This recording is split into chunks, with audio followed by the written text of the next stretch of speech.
ነአምን በስላሴ ወንገኒ ለስላሴ ወንሰግድ ለስላሴ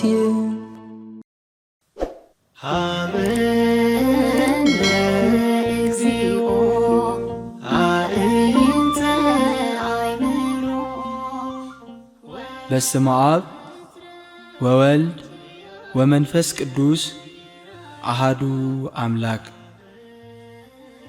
ሰብ ካብ አፍ እግዚአብሔር ብዝወፅእ ኩሉ ቃል ደኣምበር ብንጌራ ጥራይ ኣይነብርን እዩ። እዚ ምግበ ምእመናን እዩ። ምግበ ምእመናን ብቤት ትምህርት ሰንበት ደብረ ብርሃን ቅድስት ስላሴ ዕዳጋ ሐሙስ አስመራ ተዳልዩ ኣብ ዲቢኬኤስ ቲቪ ዝቐርብ መንፈሳዊ መርሓ ግብሪ እዩ። ኣብዚ መርሓ ግብር ትምህርቲ ቅድስት ቤተ ክርስቲያን፣ ታሪኽ ቅድስት ቤተ ክርስቲያንን ቅዱሳንን፣ ትምህርቲ ሓዘል መንፈሳዊ ትረኸታትን ወግዕታትን ይመሓላለፍ። ሰናይ ምክትታል። ምዕራፍ 1 ሻውዓይ ክፋል። መንፈሰይ ድማ ብኣምላኸይ ብመድሓኒየይ ባህ ይብላ። ድንግል ማርያም መንፈሰይ ብኣምላኸይ ብመድሓኒየይ ባህ ይብላ በለት። ጥበብ ድንግል ማርያም እሞ ነስተውዕል ብመልኣኽ ምምስጋነይ ባህ የብለኒ፣ ካብ ኩለን ኣንስቲ ዝተባረኽኪ ኢኺ ምባለይ ደስ የብለኒ፣ ንኣምላኽ ንምውላድ ብምምራፀይ ባህ ይብለኒ ኣይበለትን። ምንጭ ሓጎሳ ካብ እግዚኣብሔር ዝተዋህባ ነገር ዘይኮነ ባዕሉ እግዚኣብሔር እዩ። እግዚኣብሔር ምንጭ ሓጎስካ እንተኾይኑ ኣብ ሕይወትካ ምንም የጋጥም ሓጎስካ ኣይጐድልን እዩ። ድንግል ማርያም ካብ ኩለን ኣንስቲ ዝተባረኸት ምዃና ባህ ዘበላ እንተዝኸውን ነይሩ ኣብ ዝቐጸለ ሕይወታ ካብ ኩለን ኣንስቲ ዝተንከራተተት፣ ካብ ኩለን ኣንስቲ ዝሓዘነት፣ ካብ ኩለን ኣንስቲ ብዲያብሎስን ጭፍርኡን ዝተጸልአት፣ ብሄሮድስን ኣይሁድን ዝተነቕፈት ምዃና ምስ ረአየት ሓጎሳ ምጠፍአ ነይሩ። ድንግል ማርያም ግን ሓጎሳ ዝምንጭው ካብ እግዚኣብሔር ኣምላኽ ጥራይ ነበረ። ፍጹም ዝኾነ ውሽጣዊ ሰላም ምርካብ ናይ ደቂ ሰባት ዝዓበየ ትምኒት እዩ። ሰባት ሓጎስ ንምርካብ ብዙሕ ንደክም ኢና። ድንግል ማርያም ግን ምንጭ ሓጎስ ዝኾነ እግዚኣብሔር ኣምላኽ ኩሉ ግዜ ምስኣ ስለ ዝኾነ ብፍጹም ዝኾነ ሓጎስ ትሕጐስ ነበረት። ሓጎስ ሰላም ድንግል ማርያም ፍቑር ወዳ ንሰላምኩም ካባኻትኩም ዝወስዶ የለን ዝበሉ ዓይነት ሓጎስ ሰላም እዩ። ወንጌለ ዮሃንስ ምዕራፍ 16 ፍቕዲ 22 ተፈሲሒ ኦ ሙሃዘ ፍስሓ ኦ ምንጭ ሓጎስ ተሓጐሲ ኢልና ነመስግና ቅድስት ድንግል ማርያም ካብ ምንም ዝበልጽ ሓጎስ ኣብኣ ነበረ። ሕጉስቲ ዝኾነት ኣብ ምድሪ ዝነበራ ናብራ ዘሐጉስ ስለ ዝነበረ ኣይኮነን። ከምኣ ዝተሰደደ ዝነብዐ ዝተጨነቐ ፍጡር የለን። ከም ክርስቶስ መከራ ዝተቐበለ ከም ዘየለ ኩሉ ከም ድንግል ማርያም ድማ ዝሓዘነ የለን።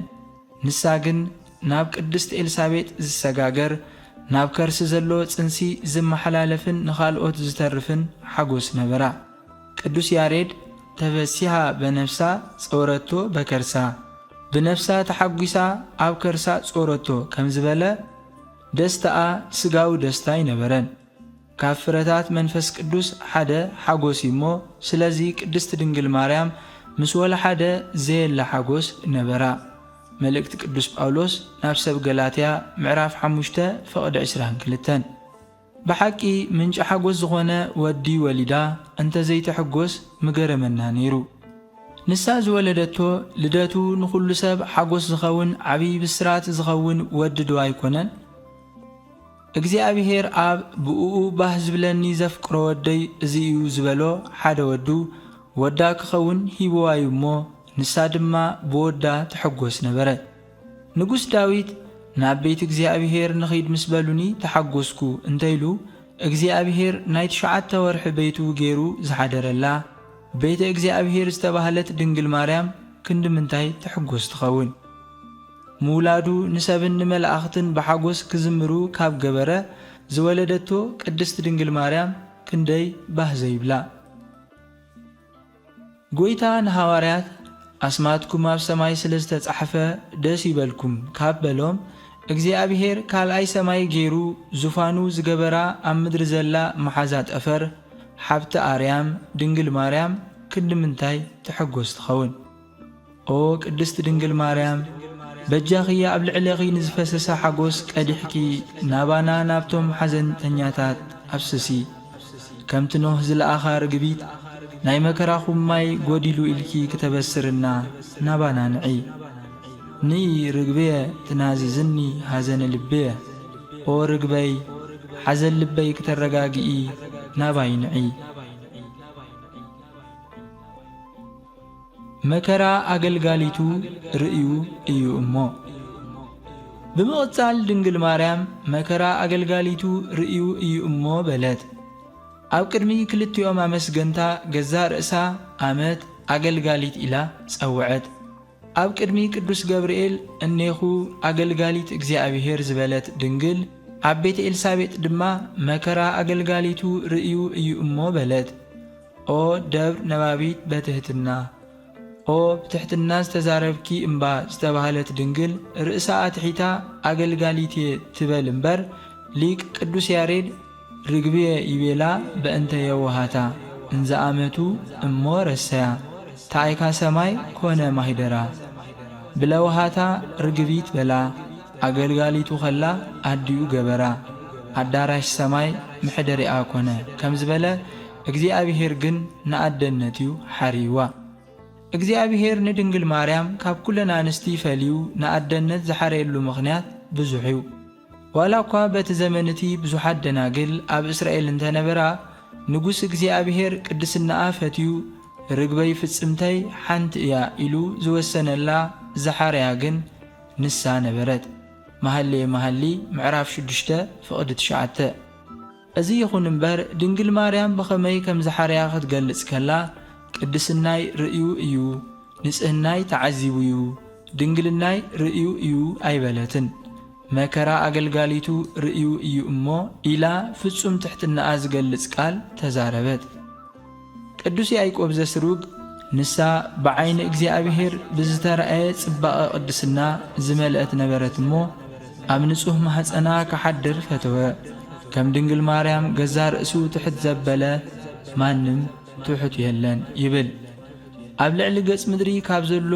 ሰብ ትሑት ነበረ ካብ ዝተባሃለሉ ሊቀ ነቢያት ሙሴ ጀሚሩ ትሑታን ካብ ዝተባሃሉ ኩሎም ንላዕሊ ብትሕትና ንሳ ኣዝያ ትበልጽ ኦሪት ዘሁልቁ ምዕራፍ 12 ፍቕዲ 6 ናብቲ ትሑትን ስውር መንፈስን ዘለዎን ብቓለይ ዝርዕድን ሰብ እምልከት ዝበለ እግዚኣብሔር ናብ ድንግል ማርያም ክምልከት ዝገበሮ ፍጹም ትሕትናኣ ነበረ ትንቢተ ኢሳይያስ ምዕራፍ 66 ፍቕዲ 2 ትሕትና ድንግል ማርያም እግዚኣብሔር ካብ ሰማያት ዝወረደሉ መሳልል እዩ እቲ ንእሽቶ ቆጽሊ ናርዶስ ማእዛኡ ካብ ርሑቕ ከም ዝስሕብ ትሕትና ድንግል ማርያም ክሳብ ሰማያት በጽሐ ቅዱስ ኣባ ሕርያቆስ እግዚኣብሔር ናብ ሰሜን ናብ ደቡብ ምብራቕን ምዕራብን ተመልከተ ኣተንፈሰ ኣሸተተ ከማኺ ዝበለ ድማ ኣይረኸበን ንመኣዛኺ ሰመረ ከም ዝበለ እግዚኣብሔር ብመኣዛ ትሕትናኣ ተሳሒቡ ካብኣ ከም ዝውለድ ዝገበረት ናይ ትሑታን ትሕቲ ድንግል ማርያም ጥራያ ድንግል ማርያም እስመ ርእየ ሕማማ ለኣመቱ መከራ ኣገልጋሊቱ ርእዩ እዩ እሞ ብምባል ናታ ጥራይ ዘይኮነ ናይ ሄዋንን ናይ ኩለን ኣንስቲ መከራ ደው ከም ዝበለ መስከረት ሰበይቲ ምዃን ምኽንያት ውድቀት ደቂ ሰብ ካብ ምዃን ናብ ናይ ድሕነት ምኽንያት ምዃን ተሳገረ ኩሎም ወለዶ ዝረግምዋ ሰበይቲ ሄዋን ኩሎም ወለዶ ብጽእቲ ብዝብልዋ ሰበይቲ ድንግል ማርያም ምትኩኡ ዘበስር ቃል ብምዝራብ እግዚአብሔር መከራን ሕማምን አገልጋሊቱ ሄዋን ከም ዝረአየ ገለጸት።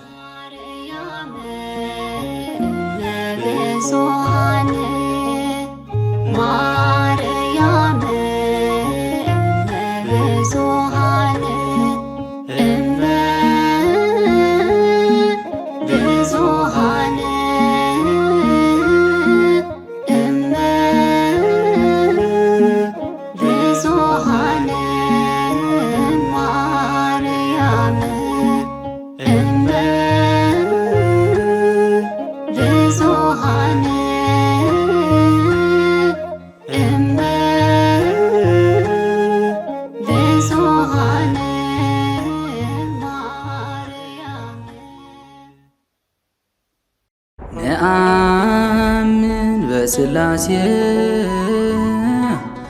ወንገኒ ለስላሴ